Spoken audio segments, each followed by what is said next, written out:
Good day, Thomas Jefferson Hour podcast listeners. So nice to have you here. Thank you for listening. And before we get too out of range, thank you for supporting the Thomas Jefferson Hour. We really appreciate it. If you'd like to help the show continue and grow, go to jeffersonhour.com. You can become a 1776 Club member and get access to all sorts of things. And we really do appreciate it. In October, I am leading a Jefferson tour to France. And I'll tell you this, if you can hear this program and not want to go to France, then you are more skeptical than I am. Just in preparing for this program, I just felt such an eagerness to get to France. Well, what's the plaque downtown that you go see? There's a plaque that somebody put up. It was a place where Jefferson used to live. Do you go see that? Yes. So there are I made a list of about 30 places you could go to in Paris that are all Jefferson. You got to write a book? About 7 or 8 of them are really, really important. And then there's, of course, the countryside. We're going to Arles, to Nîmes, where the Maison Quarré is, which was the model for the capital in Richmond. We're going to the Canal de Midi, the canal that Jefferson loved. So a lot of those places are probably not changed as much as the city of Paris has. Paris, of course, has changed, but it's amazing how Europe preserves its traditional architecture, and those places largely still exist. If we had a month, I could take you to hundreds of places and say, it looks more or less the way it looked when Jefferson was here, except for the automobiles. Huh. Because that's the thing about the old world. In America, we tear down our cities and rebuild them all the time. That's not the way the Europeans tend to behave. They appreciate old and culture and history more than we do. Is that what you're saying? This journey is going to be such fun. Jefferson and France, people have been asking about it for years. I thought it was all filled. You still have? There are a couple of places left on it, although the canal part is filled. But we'll do it again. We'll do it a number of times. It's kind of an annual event, isn't it? It should be. It's amazing. And, I don't know a great deal about France. I know the Enlightenment. I know Jefferson's Paris. I know World Wars I and II. But I'm not deeply imbued in French. Scale of 1 to 10, with 5 being the average American's knowledge, you'd be a 8 or 9. I'm above 5, but I'm well below 10, and so this for me is a learning curve. Is my point. When if I took you to the Lewis and Clark Trail, I got that. Yeah. If I took you to Oxford, got that, or through England. Speaking of the Lewis and Clark Trail, we got an email about a week ago. Somebody saying, aren't you doing the Lewis and Clark camping trip this year? Yes, with Monticello, and there are a couple of places that they've offered that I can bring people on. So if you're interested, contact the Jefferson Hour immediately. But we've already planned next summer's traditional Lewis and Clark trip in July. So if you can't come this year, the regular Jefferson Hour Lewis and Clark annual trip will be next summer in July, 3 days on the White Cliffs section of the Missouri canoeing, and then 3 days up on the Wendover Death March and on the Lolo Trail. So that's next year. But if someone wants to come on this sort of slightly more posh Monticello trip this summer, there are a couple of places, and you should contact us immediately because they're full. And again, go to jeffersonhour.com. You can find out all the details, and we're going to go to the show right now. But we would be remiss in saying that we're still sort of reeling from the loss of Notre Dame, and I'm assuming sometime in the near future we'll kind of do a recap on that and what's being done. Well, we know while we were recording the last couple of Jefferson programs, we were watching news coverage, some of it live. But I was thrilled to see that UNESCO of the United Nations Education Fund immediately said, we're with you, we're going to rebuild, we'll help you rebuild. I know it'll be rebuilt. It's just a terrible thing. If you think of the catastrophic things that happen in a lifetime, just take a neutral one, the Challenger disaster. I remember where I was when I saw that the crew of the Challenger had been killed in that O-ring catastrophe. You remember these things, and I believe that the burning of Notre Dame in the spring of 2019 will be remembered as one of the great cultural catastrophes of the 21st century. Without a doubt. It's certainly the biggest so far in the 21st century. Let's plan on having a further conversation about that. And I'm going to find out what I know about Jefferson and Notre Dame. Great. And then I'm going to look and see my own experiences there. My daughter has been there not so long ago. I'm going to read about it. It is, if you take the world's, say, 10 greatest buildings, I think the Pantheon at Rome is right up there, the Parthenon, of course. But Notre Dame in Paris is in the top 10 of any list of great buildings in the world. And now to see the stained glass windows on live television it breaks your heart. I mean, you cannot believe that such a thing can happen in the age of advanced fire retardants and emergency response to catastrophes of this sort. But such things do happen, and so our hearts go out to the world, not just to the people of Paris and France, but to the world for one of the greatest losses of our time. Behold me at length on the vaunted scene of Europe. It's Jefferson in France. Savage from the woods. Listen now to this edition of Thomas Jefferson in France, and do sign up for the Lewis and Clark tour this summer, and even more importantly, for the Thomas Jefferson Hour trip to Paris in October of 2019. Thanks for listening. Good day, citizens, and welcome to the Thomas Jefferson Hour, your weekly conversation with President Thomas Jefferson. Mr. Jefferson is portrayed by the creator of the Thomas Jefferson Hour, Mr. Clay Jenkinson. I'm your host, David Swenson, and seated across from me now is President Thomas Jefferson. Good to see you, sir. Good day to you, citizen. And I hope you're doing well on this fine spring day, sir. I'm always glad to see things grow at Monticello. Green is a good color, is it not, sir? Indeed, the earth is fertile. The earth is the provider of wealth to societies, and all humans have to do is study the earth and nature to understand its processes, and then to cooperate with the natural fecundity of the earth, and it will produce bounty. It will produce the wealth from which nations are born. I know, sir, that your preference in living places was always Monticello, or most of your life. You didn't get to spend your entire life there. I know duty called you to Washington, but it also called you to France, and I was wondering if we could talk a bit about your time in France this week, sir. When I was a young man, I wanted to go to Europe to take what we called the Grand Tour, to see the great architecture of Europe, to go to its bookshops, to study their governmental systems, to see their gardens,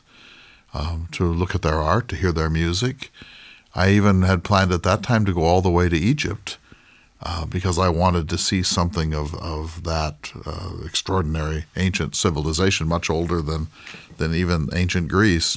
But I was unable to go then. And then while I was married for 10 years, between 1772 and 1782, I was unable to go to Europe. I was invited to go twice.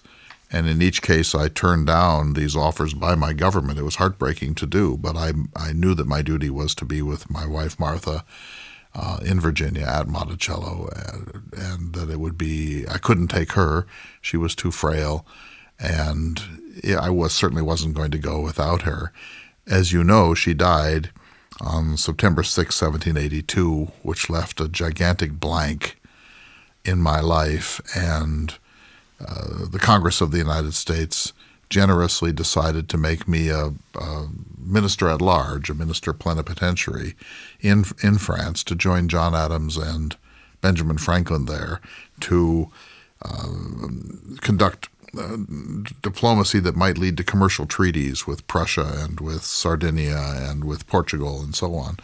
And so now I agreed to go because I had very little to keep me in Virginia now, and I believe that a radical change in my life would probably do something to heal me from the just profound grief and loss that I felt when my wife died. Mr. Jefferson, you are often noted as a prolific letter writer. Students of your history read thousands of pieces of your mail. But when you were in France, at least initially, According to many historians, you did not write a lot about your time in France beyond the government duties that you had. I quote Merrill D. Peterson, one of your biographers. So he wrote, "If the universe were a gaily colored ball surrounded by a gaseous intellectual nebula, then Paris was the center of that universe. The city was not easily discovered, however. Jefferson lived on its lonely fringes for several months.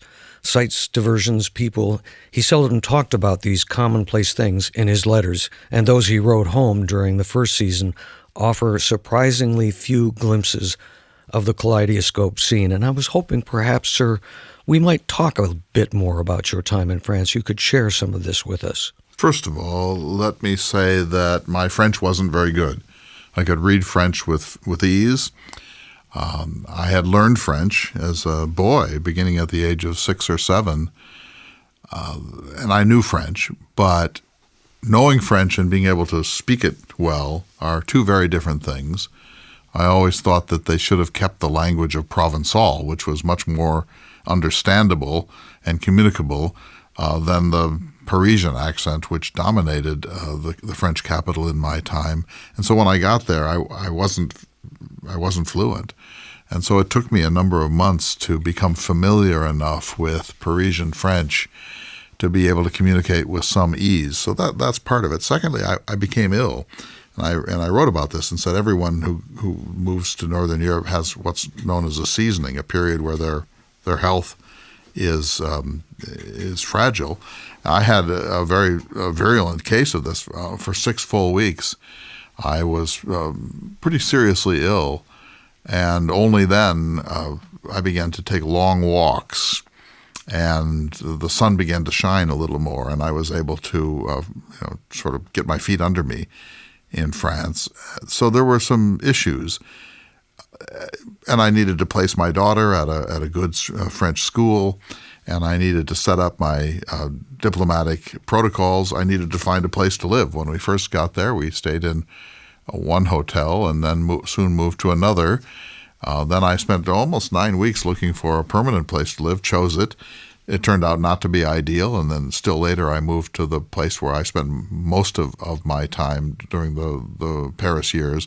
And so finding adequate housing, I had to hire servants, and you needed a lot of servants in France. There was even a person, if you can imagine it, whose only job was to put brushes on his feet, so his shoes were brushes, and then he would dance around the floors cleaning them. He would do nothing else. You couldn't get him to dust a window. You couldn't get him to mail a letter. You couldn't get him to go to a shop to buy a piece of fruit. He had one job description and one only, which was to be this brush man. You had to hire him. That was another cost. Just before I went to France, the Congress of the United States decided to reduce the stipend for envoys. They reduced it by a full 20%, and even more importantly, they refused any longer to reimburse for what's known as the outfit, the carriage, the horses, the furniture, the silverware, and the dishes, and so on. Every diplomat needs this.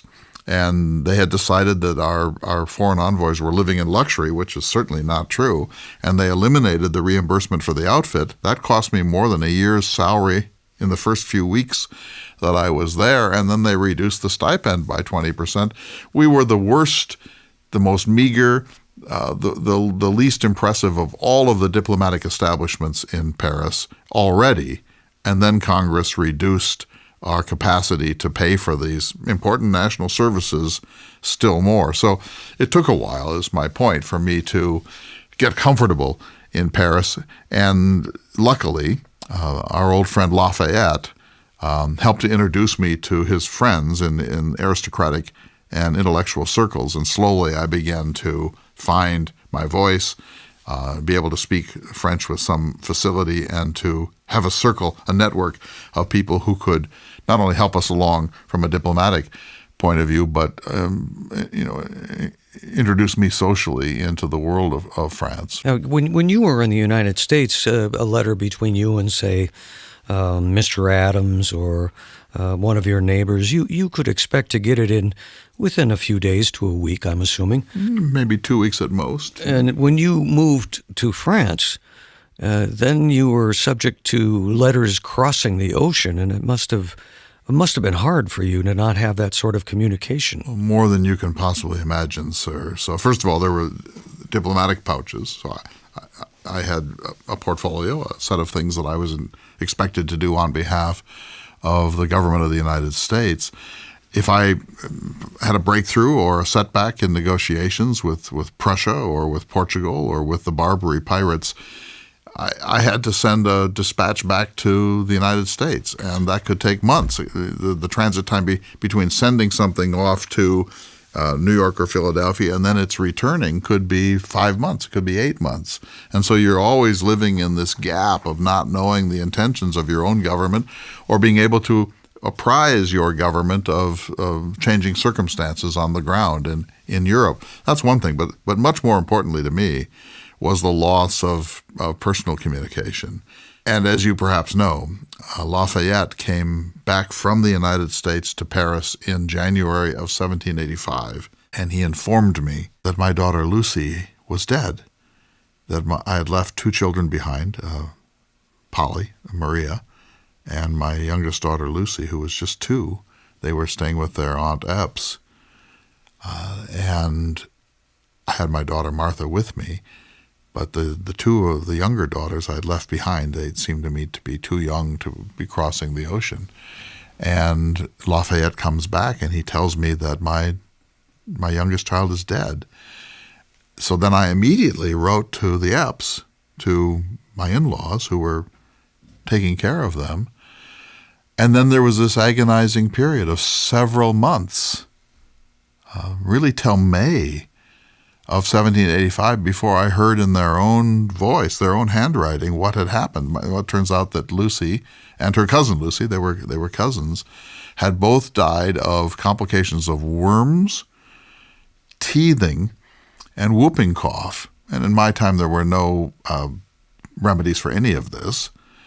And so they were carried off at this young age. And I can hardly talk about this, that it's one thing for this to happen. It's a much worse thing to have that feeling of helplessness when you know that under the very best circumstance, let's say that day I embarked in a boat to go back to Virginia.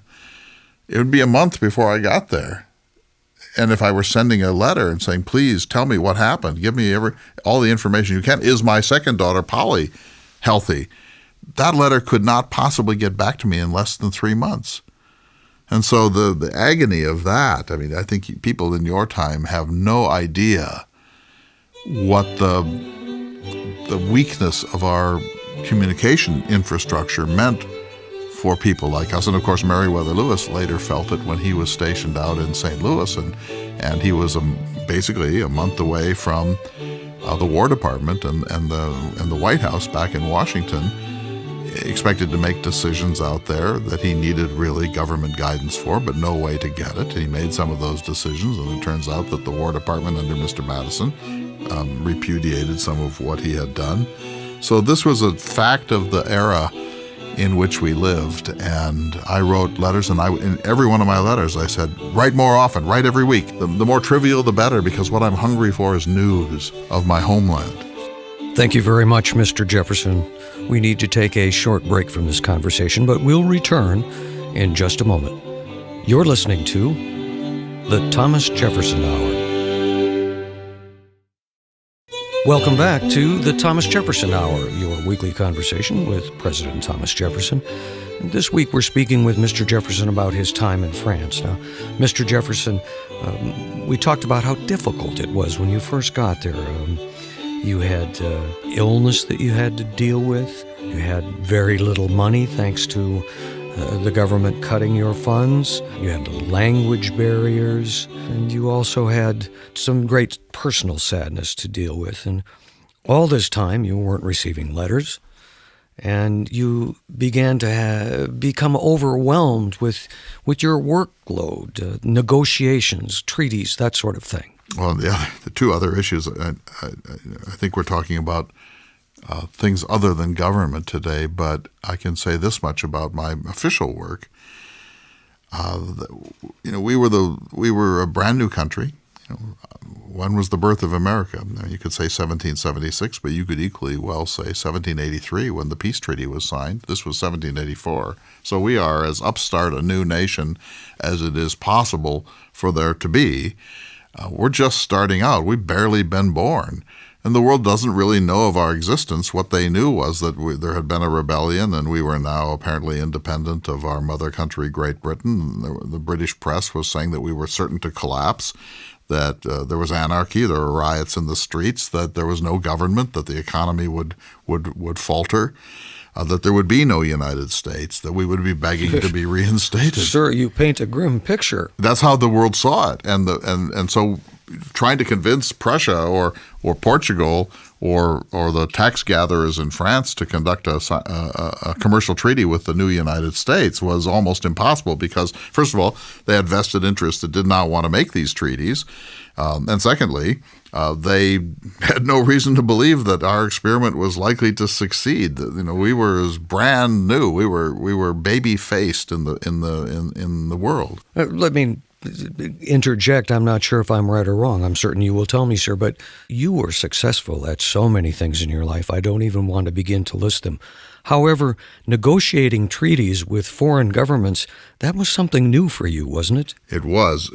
I had created a model treaty back in the United States. I'd been a member of the Congress. I'd been appointed a congressman by the legislature of Virginia, and I had actually worked on a model treaty. And my idea was for free trade, that every nation should trade what it has in surplus for what it needs, and that there should be few tariffs, very little regulation. The government should not get in the way of these transactions, that this is straight out of Adam Smith. If we happen to have lots of cedar trees in the United States and they don't happen to have any in Great Britain, then we're going to sell them lumber and they're going to sell us furniture, or they're going to sell us wool or whatever it is that they have in surplus. And yet all these European nations were mercantilists. They had tariffs to protect their industries, and they discriminated against foreign vessels, and they discriminated against certain countries, and the Catholics versus the Protestants, and the monarchies versus the republics, and so on and so forth. And there was no adequate banking system for these exchanges. It was a nightmare.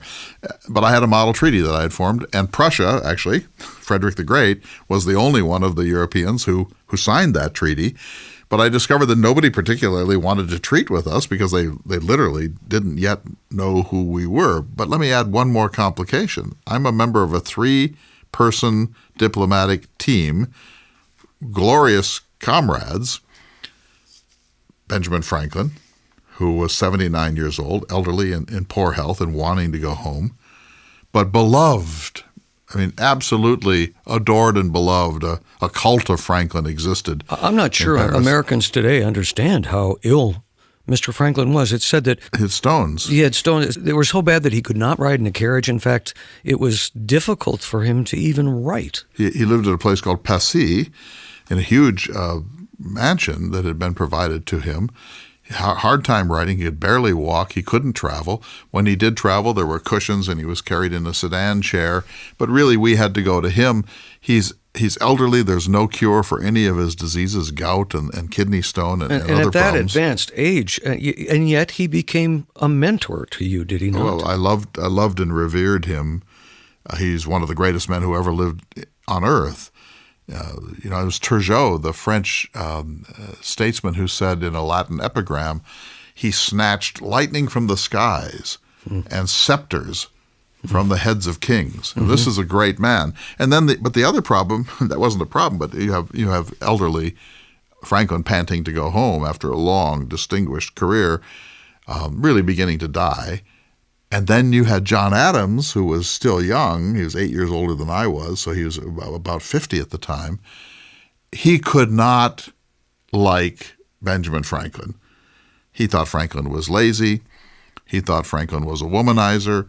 He thought Franklin partied too much. Well, by Mr. Adams' standards, he did. Right. Mr. Adams was a bit of a, what do you call it? He's a Puritan. Right. But Franklin looked on Adams, and his view was, relax, you're in Paris.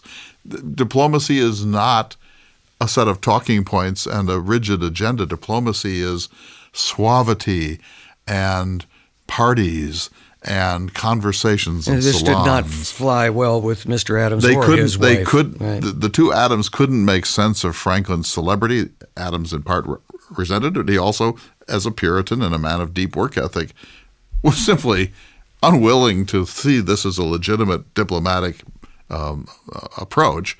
And Franklin's view was, look, I got you the alliance with France that won us the war. I'm a world historical figure and a celebrity all through France. People line up to come to pay respects to me. I'm maybe the most beloved American, certainly the most beloved American in the world, one of the most beloved people in the world. And you, Adams, are saying to me that my approach is wrong? Where have you been for the past 6 years while I secured us the French alliance? Knowing all that, I would like to shift the conversation back to you, sir, if It was a that's all school of right. humility, is my point. It was a school of humility. And a point well made. I guess what I want to talk about is to have you acknowledge how much your time in Europe changed you. As we said earlier, you started out with all these difficulties, the language, the illness, the personal losses, but things began to turn for you. You wrote a letter while you were in France to home. It begins with, "Behold me at length on the vaunted scene of Europe." But you are perhaps curious to know how this new scene has struck a savage from the mountains of America. Not advantageously, I assure you. I find the general fate of humanity here most deplorable. The truth of Voltaire's observation offers itself perpetually, that every man here must be the hammer or the anvil. Can you tell me about your state of mind when you wrote that, sir? Well, first of all, there was the massive gap between the rich and the poor. A tiny handful of extremely privileged and wealthy people living like gods on earth.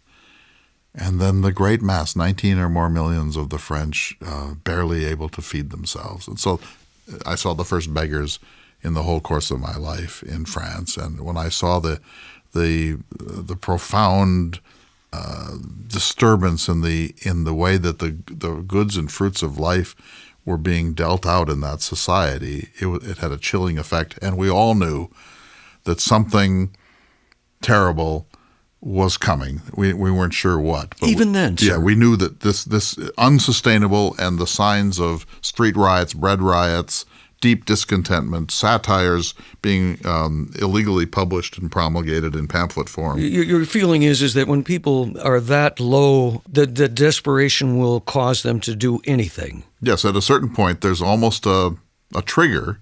It just happens that at a certain point, people take to the streets and go look for bread. We actually see that in America today with people trying to cross our borders to leave desperate situations. There's a point at which something takes over that is not rational in the human spirit, and you just go to the street or go towards wealth, towards opportunity, towards dinner.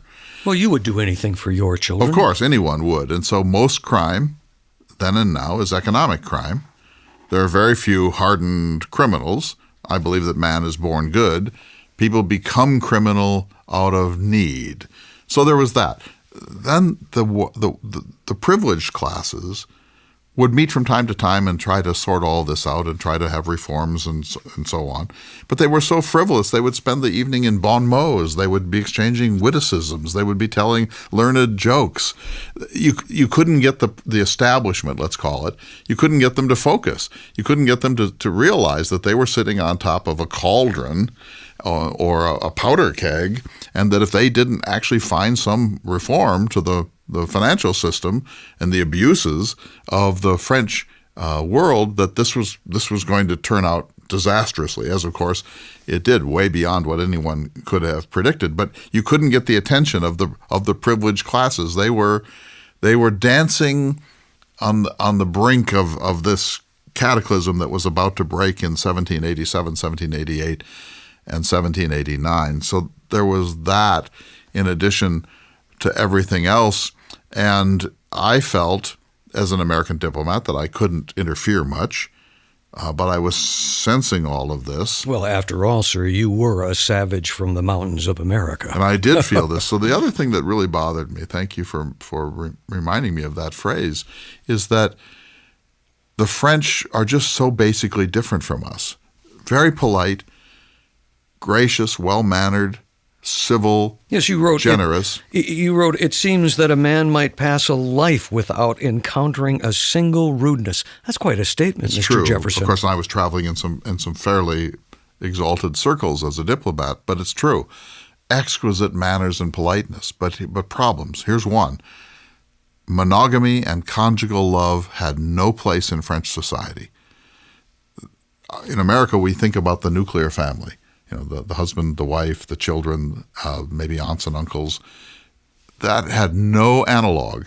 That had no exemplum in France. That must have driven Mr. Adams crazy. Of course, and it actually upset me too, because I believe that the family unit, the small family of the husband and wife living in tranquility and bearing children and raising them, is in fact the most natural way to live and the happiest and most virtuous way to live. But that had no ground in France. So there's one thing. A second thing is that you have women in public life without male escorts. And this really troubled me, because a woman goes in to meet a cabinet minister and she wants some favor for her family or her estate or her husband, and she uses, let's say, the wiles of her gender, or she's preyed upon by that cabinet minister. An unescorted woman would be something you did not see in America, everywhere in Europe. I grant you all of those difficulties and your concerns. On the other hand, sir, you did write later on how much you enjoyed their architecture, their sculpture, their music. Painting, music. You said, in order to describe them, I should want words. However, you also wrote back about the greatness of America.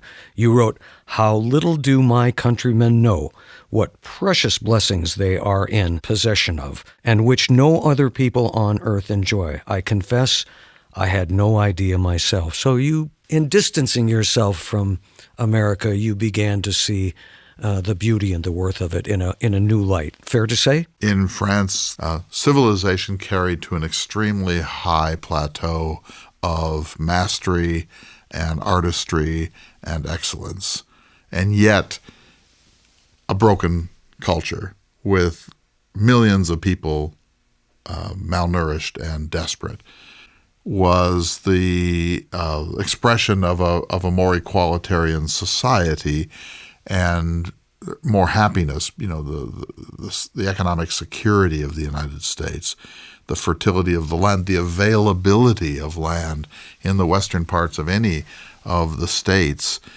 We had opportunities and prosperity and the fruits of life in the United States. We took them for granted.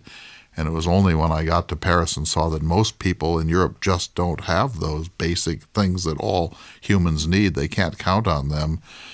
Then I really understood the blessing of living in the United States of America for the first time. I had taken it for granted. You know, you read about these things, but until you see actual human suffering on a massive scale, you never think about it. It was this strong middle class that provided that. And land in the West. Yeah, lots of land. Something for everyone.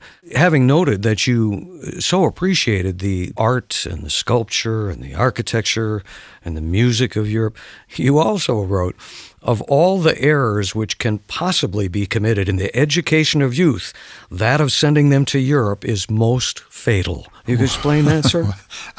I see that as somewhat of an extreme statement, but I meant it, because what happens? You send a young man, he's usually a young man, to Europe, and what happens? He's not in his own country at the time when his own language is most important to his formation as a young mind, and he actually lowers his capacity, his mastery of his native language. He sees French women who are avant-garde in the community, unescorted, more glamorous, more sexually alluring, less restrained in their behavior, and he gets a passion for this, and for whores, frankly, which are available everywhere in Europe. And this makes it harder for him when he comes home to find real happiness in the joys of monogamous family life.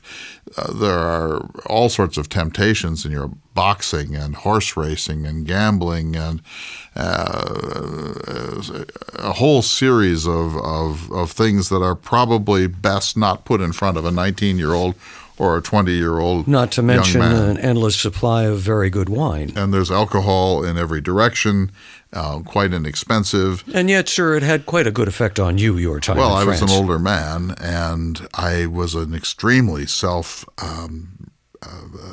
restrained man. I wrote a letter later in life, and I said, my father died when I was 14, and my mother was no great help in this respect. And so then when I faced a crisis in life or a temptation, where did I turn? Well, fortunately, I had brilliant mentors, Peyton Randolph and George Wythe and others, William Small.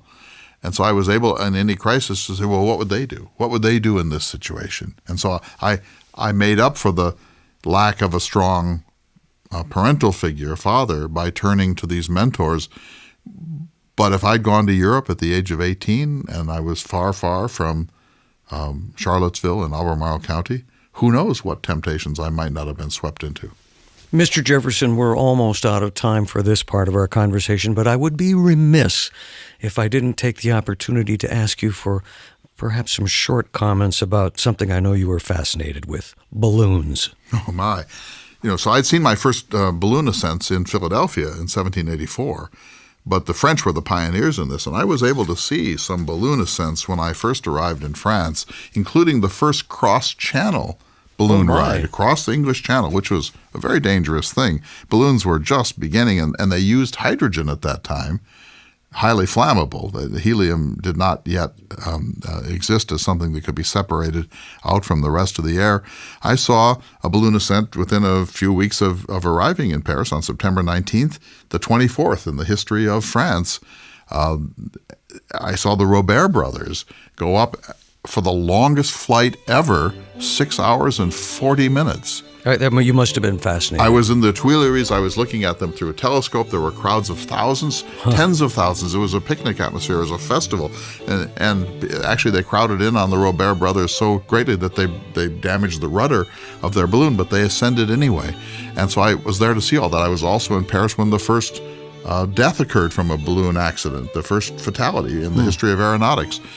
This was the future, and I wrote back to Martha. I'd written this letter actually from Philadelphia, saying if we can just learn how to steer these things, I could get from Philadelphia to Monticello in 5 hours rather than 7 or 8 days. And so I saw the future as big with the possibility of aeronautics using the hot air balloon. This has been a fascinating conversation this week, Mr. Jefferson. I thank you so much. You're welcome, sir. Right now, we're going to take a short break, but we'll be back in just a moment. You're listening to the Thomas Jefferson Hour. Welcome back to the Thomas Jefferson Hour. I'm Clay Jenkinson, and seated across from me here in studio today is the semi-permanent guest host of the Thomas Jefferson Hour, Mr. David Swenson. And happy to be here. So I'm leading a cultural tour to Jefferson's France in October. People can find out about it at jeffersonhour.com. I can't wait. I've been there before. I've led Jefferson tours to France before, and we're doing a little bit of an add-on tour on the Canal de Midi, where he spent 10 of the happiest days of his entire life. So I thought it would be useful for me to start getting ready by reading about Jefferson in France. As if. I loved this conversation with Jefferson. It's the ones I live for. And I have to say, I was a bit selfish because I just asked everything that I wanted to ask of Mr. Jefferson, and there's so much historical reference material that we didn't get to. We didn't talk about Patsy coming to France. His daughter, whom he put in a Catholic girls' school, and she thrived. We didn't talk about William Short. His Jefferson's adoptive son, William Short, was a young man from Albemarle County. Jefferson brought him to Paris to serve as his private secretary. We spent very little time talking about Maria Causeway, which is a big part of the French story for Jefferson. Jefferson was a widower. The family tradition is that on his wife's deathbed, she asked him never to remarry. He winds up going to France 4 years later. He meets the American painter John Trumbull. Trumbull takes Jefferson to see a domed granary, the Hall of Bled. And while they're there, they meet Richard and Maria Cosway, this power couple from England. She's an Italian-British painter. Jefferson is smitten.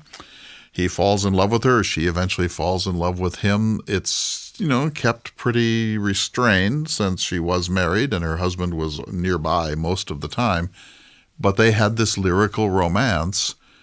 And you have to think that this was probably the one moment in his life where Jefferson let go a little bit. I know you do talk a bit about this in your essay this week, and about Udon and about architecture and how it affected him. But one thing I probably should have asked the president directly. It would have been interesting to see how he danced around this. But his shopping sprees. Oh, when you read what he brought back, he didn't have a dime. He's writing letters to John Jay and to James Monroe and to James Madison saying, I can't even be a miserable diplomat on this salary. And the Congress had cut back the salaries and the reimbursements. And so Jefferson is saying, even if I live as frugally as I possibly can, I have to keep up some sort of appearances in diplomatic circles. Where did he get the money? He didn't. He borrowed it. Well, that's what I mean. Who would lend to him? There was always somebody willing to lend Jefferson money. So he goes on this shopping spree.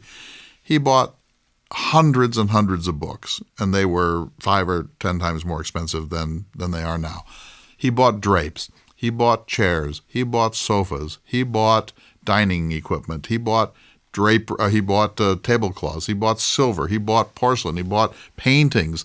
If it can be purchased, and it's what the good life means for a squire living in Virginia, Jefferson purchased it. When he came back in 1789, it was like 80 packing crates that they put on board this ship. All this stuff comes back. Jefferson, if Jefferson had been put on a strict budget and said you can only buy what you can pay for at the end of the month, he couldn't have brought back one of 100 items that he brought back from France. Might have been good for him, though. Oh, but he loved being Jefferson. Mm-hmm. He loved being Jefferson. It's easy how right now we go, oh, yeah, we love being Jefferson. But if we knew somebody who behaved this way in our lifetime, it would be like, let's sit that guy down and have a talk with him. No question, he lived beyond his means.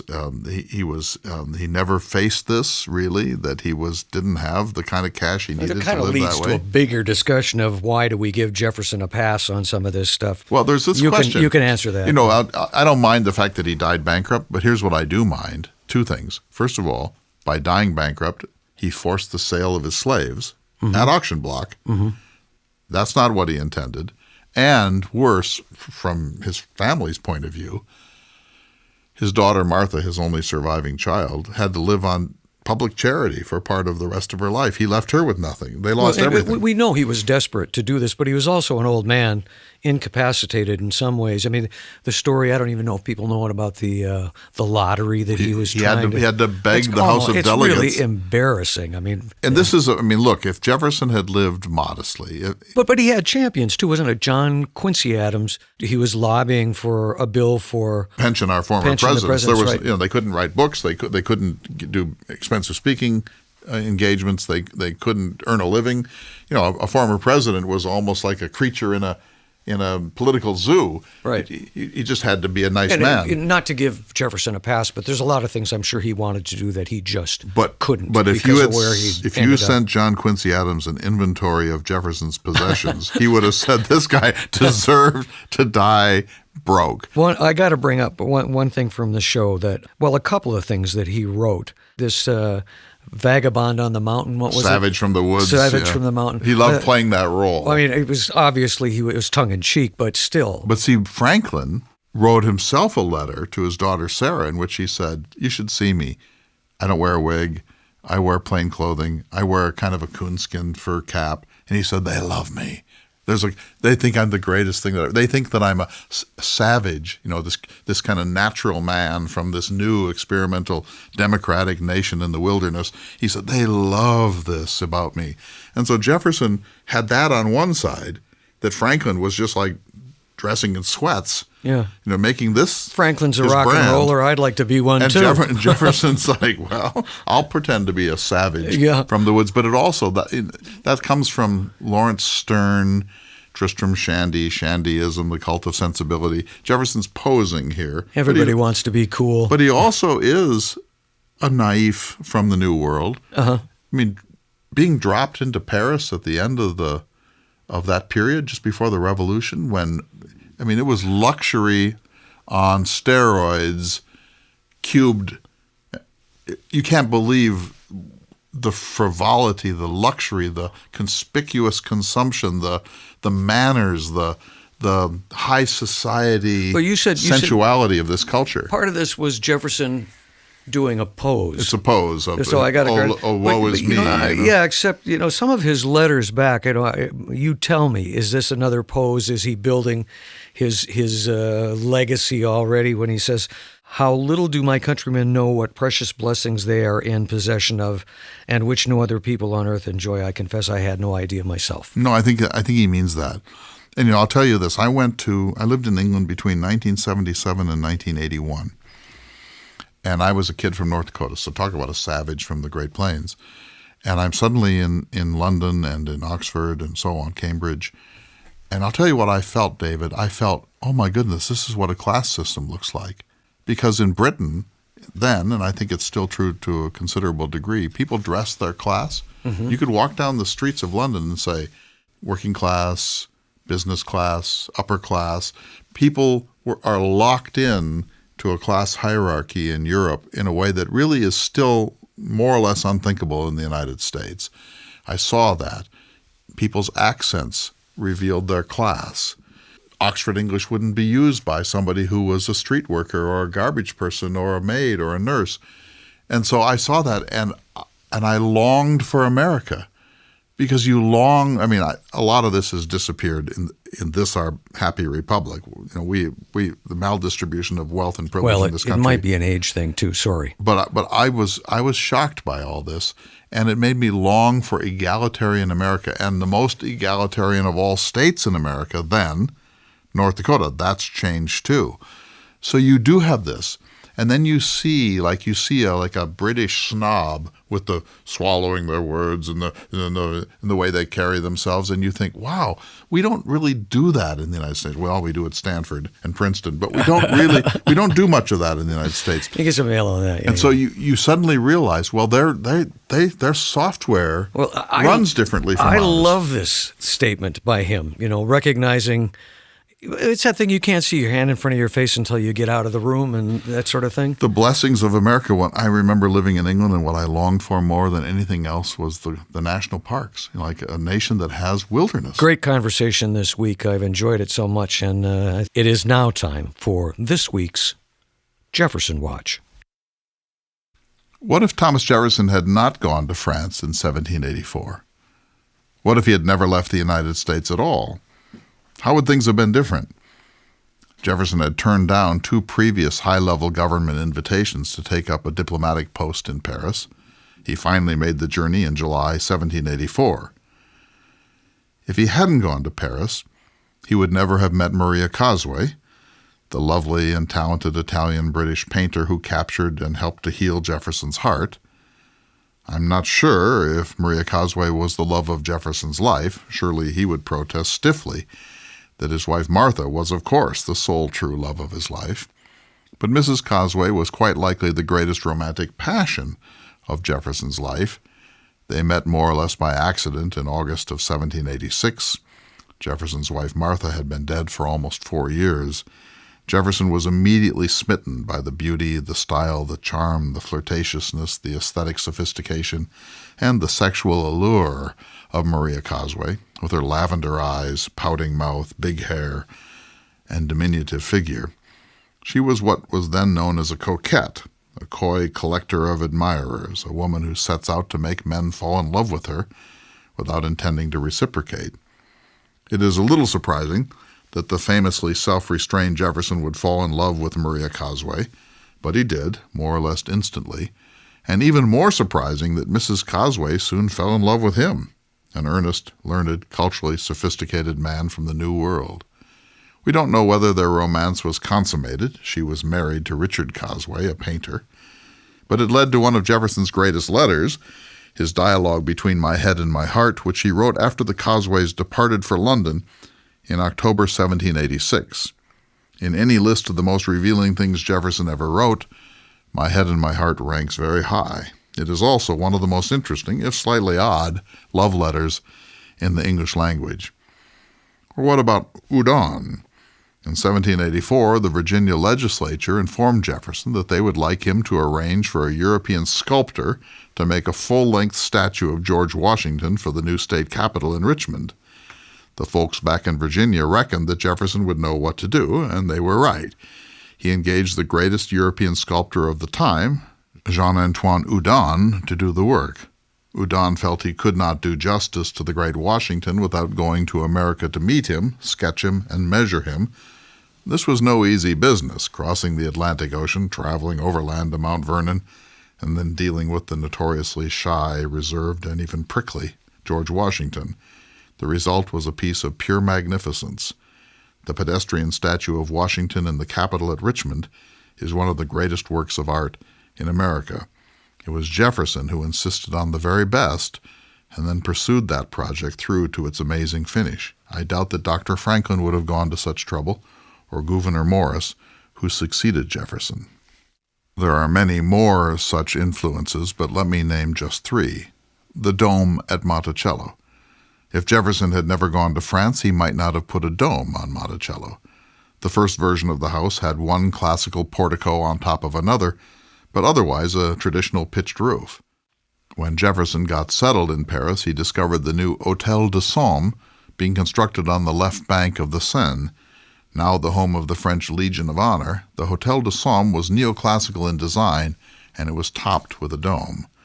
Jefferson fell in love with the building. In fact, today's Monticello bears a greater resemblance to the Hôtel de Somme than to any other structure. In a letter to his aristocratic friend Madame de Tessé, Jefferson wrote, "While at Paris, I was violently smitten with the Hôtel de Somme and used to go to the Tuileries almost daily to look at it." While he was still stationed in Paris, Jefferson determined to tear down Monticello the minute he got home and rebuild it with a dome. And that's precisely what he did when he returned to Virginia, even though he had already built a perfectly good and expensive house, and now he began to spend money he did not have to create a dome that could never thereafter find any usefulness at Monticello. Still, take the dome of Monticello away, and I doubt you'd find it gracing the nickel. Somehow it is impossible to think of Jefferson without his whimsical and magnificent dome. It was the Frenchman Chastellux who said of Jefferson, "Mr. Jefferson is the first American who has consulted the fine arts to know how he should shelter himself from the weather." The Capitol at Richmond. Jefferson is the father of the neoclassical revival in America.